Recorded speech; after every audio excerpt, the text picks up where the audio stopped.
자, 창선 고등학교 3학년 학생 여러분 반갑습니다. 자, 오늘 수업할 때 DNS 스푸핑을 공부를 하고 선생님이 실제 그 DNS 관련된 그 이미지를 보여줬는데 이미지가 좀 작았던 것 같아서 선생님이 이 부분 좀 자세하게 보여드리도록 하겠습니다. 자, 이 내용이었습니다. 이 글의 전반부에 컴퓨터의 IP가 어떻게 배정이 되는가 하는 내용이 그 1문단, 1, 2, 3문단 정도에 전부 나와 있었는데, 자, IPv4 IP 주소는 보통 이렇게 확인을 할 수가 있습니다. 여러분 컴퓨터에도 대부분 모양은 약간 다릅니다. 자, 그런데 이렇게 IP 주소가 배정되어 있는 거 보이고 서브넷 마스크가 밑에 이렇게 붙어 있고 뭐 게이트웨이라는 거 나와 있고 기본 설정 DNS 이런 정보들을 확인을 할 수 있습니다. 그리고 이 정보에 대한 내용을 우리 지문에서 확인할 수가 있었는데, 자, 1문단에서는 DNS 스푸핑이 뭔가 하는 거, 그리고 2문단에서는 그 IP가 어떤 식으로 구성되는가가 나와 있었는데 그거 관련된 여러 가지 프로토콜이 소개가 되어 있었습니다. IP가 인터넷 프로토콜을 따라서 만들어지고 통신 규약으로 사용이 되고 이렇게 4개의 필드로 구성된 주소가 만들어진다. 자, 여기 우리 실제 IP 주소에서도 지금 보시는 것처럼 이렇게 4개의 필드로 구성되어 있는 거 보이시죠? 자, 필드가 4개입니다. 각각을 필드이고 필드라고 부르고 점으로 이렇게 구분할 수 있습니다. 자, 그리고 이 주소를 중복 지정하거나 임의로 지정해서는 안 된다라는 정보 보이시죠? 중복 지정하면 안 됩니다. 컴퓨터를 식별하기 위한 것이기 때문에 중복 지정을 하면 어떤 컴퓨터인지 알아볼 수도 없고 인터넷 사용도 안 되겠죠. 자, 지정하면 안 되고 임의로 사용자가 마음대로 지정해도 안 된다라는 얘기입니다. 자, 임의로, 여기서 임의라는 건 선생님 수업 시간에도 이야기했지만 사용자가 번호를 마음대로 지정하는 게 안 된다는 얘기지, 정식으로 번호를 받아서는 지정을 할 수가 있습니다. 선생님이 보여준 그 일반적인 컴퓨터에 이런 IP 주소들은 유동 IP가 아니라면 고정 IP를, 그러니까 네트워크 관리자한테 번호를 이렇게 받습니다. 받아서 번호를 입력하게 되어 있습니다. 자, 이렇게 입력합니다. 자, 그 다음에 3문단 보겠습니다. 공인 IP 주소에는 동일한 번호를 지속적으로 사용하는 고정 IP가 있고 유동 IP가 있다. 자, 그럼 이거는 딱 이렇게만 구분하면 되는 거죠. 그 컴퓨터 사용자가 자기가 직접 입력하는 거, 입력하면 고정 IP일 것이고, 주소가 변경되기도 하는 건 유동 IP이고, 이거는 DHCP라는 프로토콜에 의해서 자동으로 부여가 된다는 얘기입니다. 지금 선생님이 보여진 이 표에는 보이지 않지만 보통 컴퓨터에는 이 네트워크 정보 위쪽에 뭐 수동인지 자동인지 이렇게 보여주는 칸이 있습니다. 그래서 이거는 여기서 수동이라는 말은 관리자가 입력한다는 얘기고, 자동은 DHCP가 할당한다는 얘기죠. 자동 할당이라는 얘기입니다. 만약에 어떤 컴퓨터 사용자가 자기가 네트워크 담당자한테 이 번호를 받아서 직접 입력했다 하면 이럴 때는 고정 IP가 되겠죠. 고정 IP를 사용하는 사람일 것입니다. 자, 그래서 여기에 유동 IP와 고정 IP를 구분하는 거 이제 나와 있었고, DHCP는 이 IP 주소가 필요한 컴퓨터의 요청을 받아서 주소를 할당해 줍니다.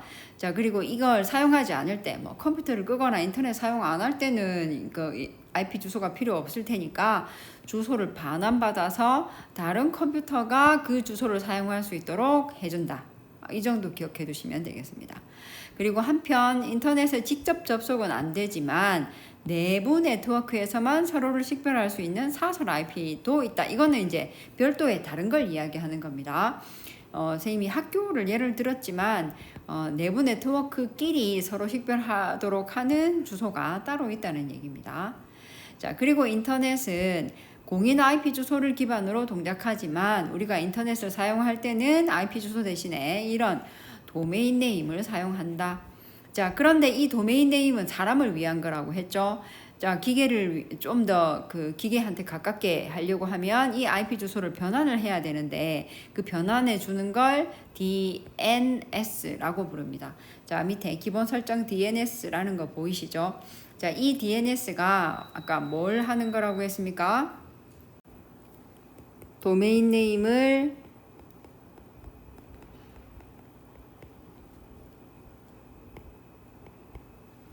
IP 주소로 변환시켜 준다고 이야기했습니다. 자, 그러면 여기 나와 있는 DNS는 도메인 네임을 IP 주소로 변환해 주는 것이고, 자, 얘를 운영하는 이 운영 장치를 네임 서버라고 부르겠죠. 이 네임 서버의 주소가 지금 여기 나와 있는 이 IP 주소가 되는 겁니다. 자, 이 네임 서버의 주소입니다. 그러면 우리가 뭔가를 검색해서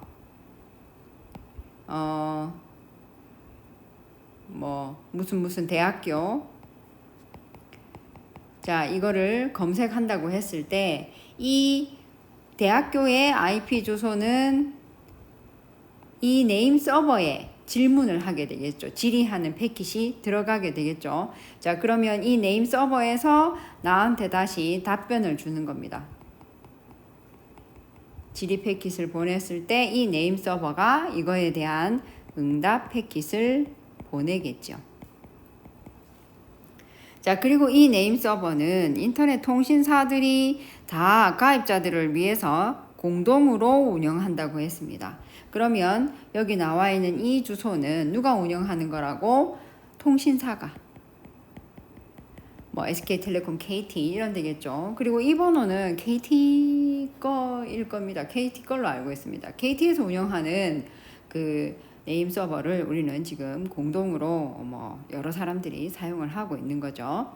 자, 그래서 우리가 뭔가를 어떤 곳에 가고 싶어서 자, 뭔가를 검색하면 자, 그 주소는 이 네임 서버에서 확인을 하고 나한테 보내주는 겁니다. 그리고 만약에 이 네임 서버에 이 주소가 없을 때는 다른 네임 서버의 주소를 준다고 했죠. 다른 네임 서버의 주소를 응답 패킷으로 보내고 다시 그쪽으로 우리는 접속을 해서 내가 가고 싶은 그 곳에 IP 주소를 받아오는 거라고 이야기했습니다.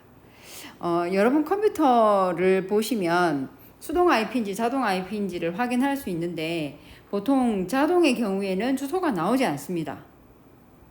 DHCP 방식으로 돼 있는 컴퓨터에는 자동으로 되어 있기 때문에 아무것도 이런 IP 주소가 드러나질 않습니다. 그런데 수동으로 되어 있다면 자, 누군가가 여러분이나 관리자가 이 IP 주소를 직접 입력했다는 뜻일 것이고 밑에 나와 있는 DNS 주소도 아마 직접 입력을 했을 겁니다. 둘 다 직접 입력하는 방식으로 된다 라고 본문에도 나와 있습니다. 자, 잠깐 찾아보겠습니다.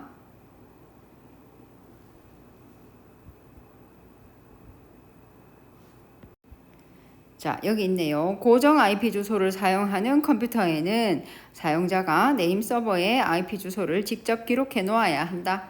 자, 그래서 이거에 의해서 이렇게도 직접 입력해야 된다. 자, 이런 내용을 확인할 수 있겠습니다. 참고로 선생님이 캡처해 놓은 지금 이 IPv4 주소는 그냥 가상으로 만든 것이기 때문에 실제 모양하고 맞지 않습니다. 그거 어떻게 확인할 수 있냐면 지금 여기 나와 있는 이 IP 주소랑 게이트웨이랑 이렇게 서로 맞지 않죠. 원래는 이것도 똑같아야 됩니다. 128로. 그래서 이거는 그냥 가상의 것이기 때문에 그냥 참고로 하시면 되겠습니다. 자, 그러면 IP 주소와 여기 지금 이 지문에는 서브넷 마스크 이야기는 없었죠. 그래서 여기까지는 확인하실 필요는 없을 것 같고 여기 나와 있는 DNS 주소가 어떤 역할을 하는 건지 자, 하는 내용 그 본문으로 연결해 보시면 될 것 같습니다. 자, 고생하셨습니다.